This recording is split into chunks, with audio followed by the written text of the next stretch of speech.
కొంచెం అందరూ ప్రజలుగా మనం చేస్తున్నాం. ఎందుకంటే సమయం చాలా అయింది కనుక పాటించేటట్టు అభినందనలో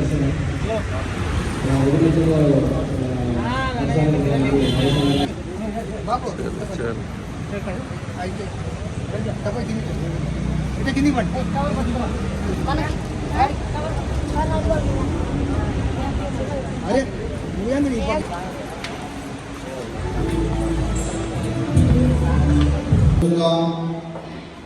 వెలుగు మాట వెలుగు మాటే సిద్ధపడి స్థలంలోకి వచ్చి మీ పరిశుద్ధ నామానికి స్తుతిస్తున్నాం ప్రభువా వరాగోన ప్రభువా